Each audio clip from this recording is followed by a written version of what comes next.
Many years ago, a king called Vikramaditya lived in India.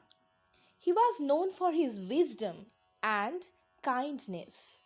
People also talked about his bravery.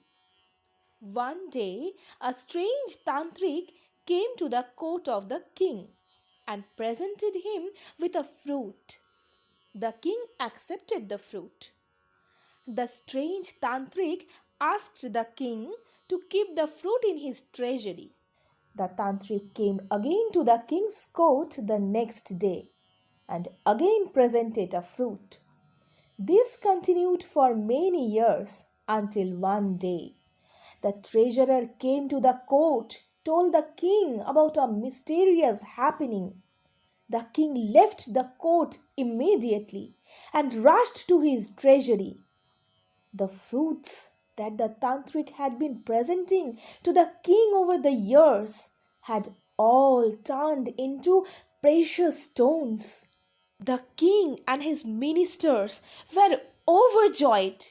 They could not believe their eyes.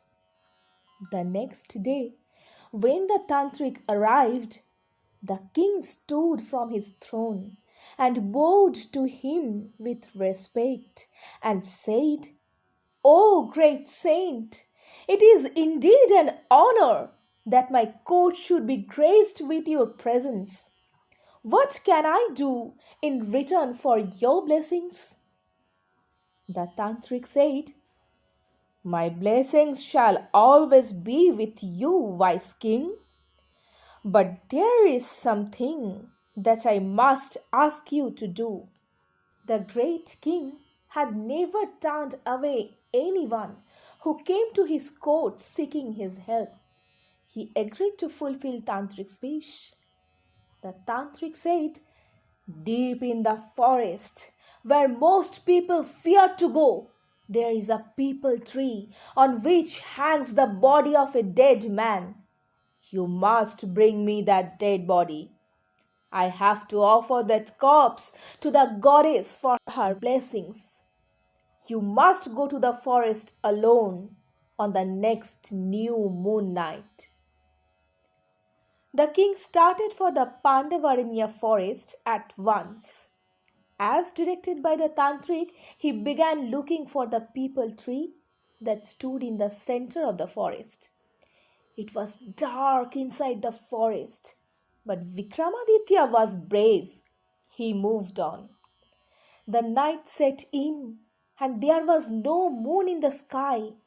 The king approached the peepal tree with a sword in his hand. Skulls, skeletons, and bones were scattered on the ground under the tree. From a distance, the king saw the dead body. It was thin and white as a chalk and hung upside down from a branch. The king climbed the tree. With great effort, he dragged the corpse through the branches and climbed down from the tree. He then put the corpse around his shoulders and began walking towards home. Suddenly, the dead body began laughing. It was a ghost. The king was shocked, but he was not scared. He calmly continued his journey. The ghost asked, "Who are you?" The king replied, "I am King Vikramaditya." He asked the ghost, "Who are you?" The ghost said, "I am Betal."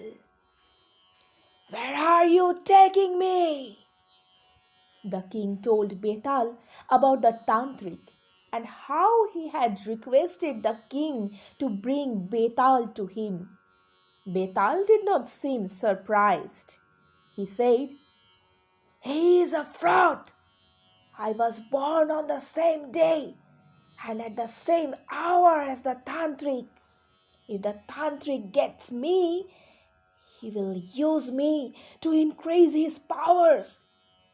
And then he will kill you to increase his powers further. The king was in distress.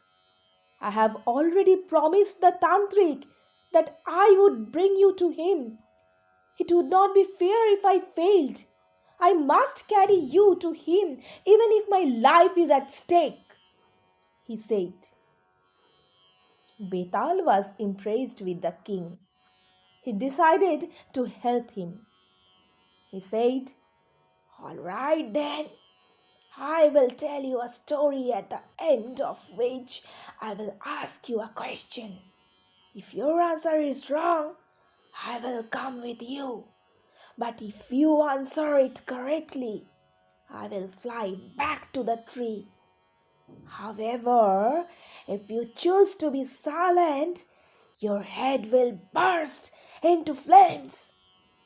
Do you agree?"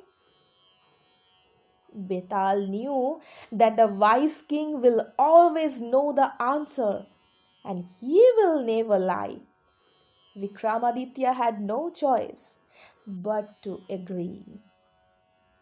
Betal began to tell a story.